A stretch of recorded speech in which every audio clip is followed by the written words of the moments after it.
television series that we just found fascinating. It's called Obsessed, and it follows real people struggling with the severe anxiety condition, which is called obsessive compulsive disorder, OCD. And they feel they have to perform rituals over and over again, and they cannot. And right now we are joined by two of them living with OCD, Helen Rhodes and Scott Collins, and we will talk to their therapists and see how they will help. Welcome.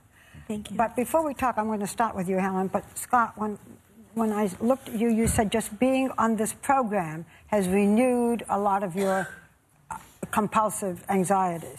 Today, you mean? Being on with us right here. The compulsions are brought on mostly by anxiety and stress, and so I think the anticipatory stress of finding out that you had asked me to be here this week put me back into rituals I haven't done since I was like 14 years old. Really? Oh, dear. But you have the defense mechanisms But now to sort of I have the know what to tools do, now, and right? so, you know, after the show, I'll be able to use those tools, and I'll get back to where I was. It's not like I'm not better than I was when I did the show. Like, what will you do to correct it after the show? Let me start with Helen, and then then we'll go, just because we have the therapists in here, but we won't forget that. But let's start with Helen, which is the way the series starts. So, Helen, tell us, you are a single mother of 3 children, and your compulsion was destroying your life. Tell us about it. Yeah, my compulsion completely destroyed my life. I had no life left, actually.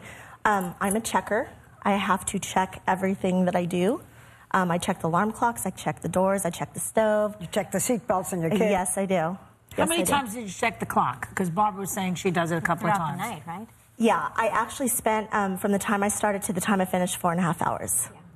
Also, your father had died in an accident. Yes, he did. And you felt you had to put his clothes on that he died in, and you also could not drive on the freeway. Correct. You were terrified that you were going to die. Yes, I was. Do you know what triggered your behavior? I'm sure the way my father was killed. It was very a traumatic event for me, and I got very attached with his clothes, which is why I put them on. And every time I was in the car, I felt like, I think my biggest fear was dying the way that he did. Which was on the highway. Yes. But you with therapy, you now are what? Driving the freeway. Driving. Well, you're She did therapist. very well. How long did this take, this therapy?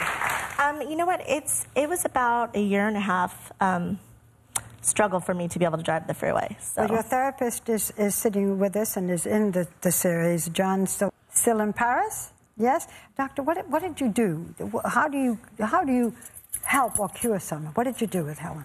Well, it was a combination of cognitive behavioral therapy, which helps a patient. Tell us what that is. It's a big word. It's a type of treatment that helps patients identify negative, unwanted, dark thoughts. But what you made her face the things. Right. So a combination of that, and then we did exposure therapy, which eventually, systematically, gets her back on the freeway. As you might have seen on the show. So it's really her facing her fear in very slow increments so that she can get back to what she's been avoiding for a long time.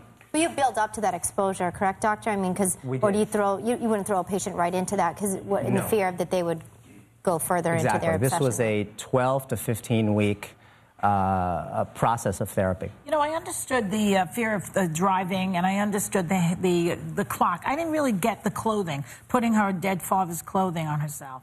Helen? I don't really get how that's considered OCD.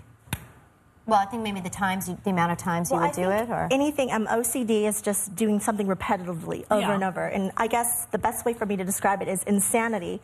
Insanity is doing something over and over again and expecting a different result, never getting one. It was really important for me to put the clothes on because the clothes, as morbid as it sounds, were covered in blood.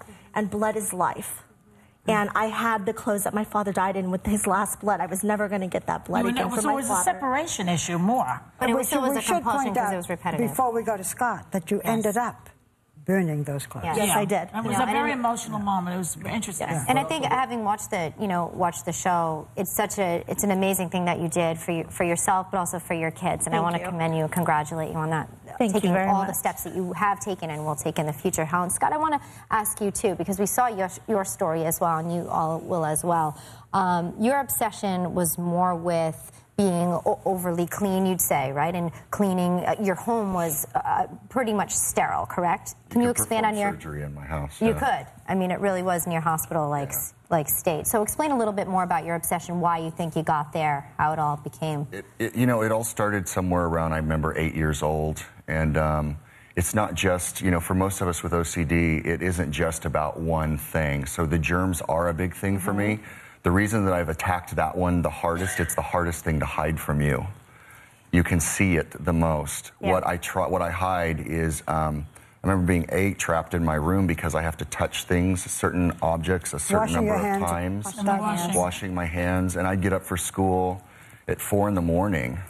Just because I had so much stuff to take care of before I had to get to... When you came here, you said that it brought on some sort of anxiety. Yeah. So is being in another environment outside of your home, bringing on the stress, do you want things to be as clean and neat outside of your home as you do in? One of the biggest misconceptions about obsessive-compulsive disorder is like, okay, for the germaphobe, is that we're trying to avoid every germ in the world. Well, that's impossible. This is illogical thinking. There's no rationale to it. But what Joy said is, what are you doing now? Well, the therapist is here too, Shauna Duran. What did you teach him that he's going to use later?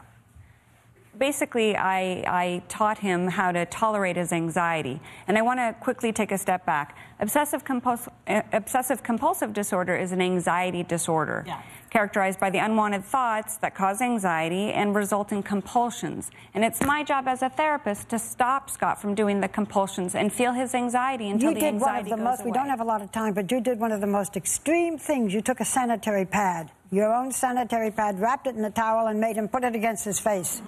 Yeah, and and you were able to tolerate that, and that was a big change for you. Well, I just want to imagine. It's just about, and I understand a lot of people. We got a little bit of flack, I think, for the, or she did, for the exposure. But all the exposure is supposed to do is create a level 10 anxiety in me, and that definitely did. I mean, and now you can deal with scaring the gay guy with a tampon is hilarious. I get it, you know. But it's it was a technical method to get you to that point, to recognize that 10 and then bring it back down slowly. We could really go on some. I wish we could go on much more. It's a fascinating series. Yeah, it airs Monday nights at 10 p.m. It's on A&E, and we thank you, and we hope we didn't cause you too much anxiety. We appreciate you being on with us, that things are better for you. We'll be right back.